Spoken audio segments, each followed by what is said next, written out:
bit, but can you talk about what your administration is doing to try to help keep Ohio graduates in Ohio and get jobs?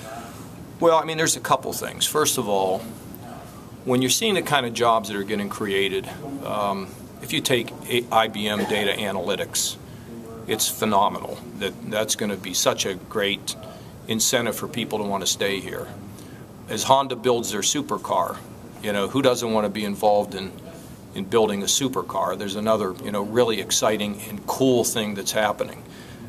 Philips Imaging up in Cleveland, you know, there's another area.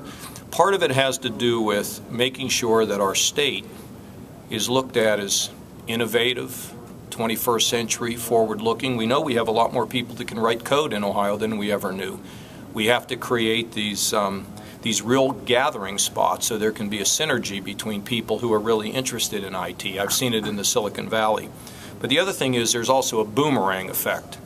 People get educated in the state, many of them are Ohioans, and they leave for a while trying to discover gold in, you know, Austin or, you know, I don't know, in North Carolina or somewhere, but they usually end up back here.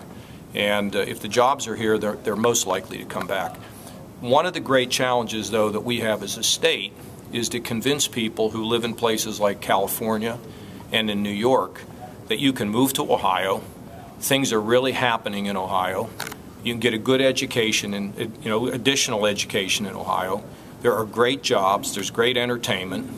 Tonight I'm going to take my wife to see One Ace, and as Blaine Walter said, we got people from all over the world coming to see him tonight at the Palace. We just have to continue that whole thing I talked about a couple years ago about being cool, creating jobs, being cool, being cutting edge, and selling our state. And it's one of the challenges, I think, for Jobs Ohio and all of us in the state of Ohio is to let people know you can live here at half the cost.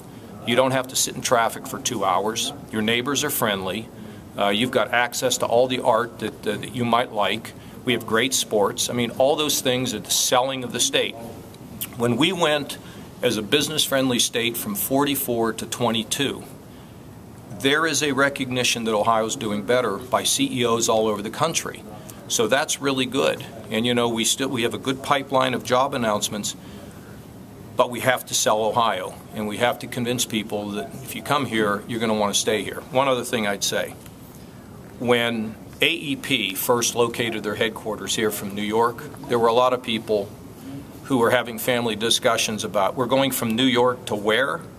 Now you couldn't get, you have a hard time getting them to even go back to New York because they love it here so much. Once people are in Ohio, they don't want to leave, but we have to market the state much better. And it's going to take time.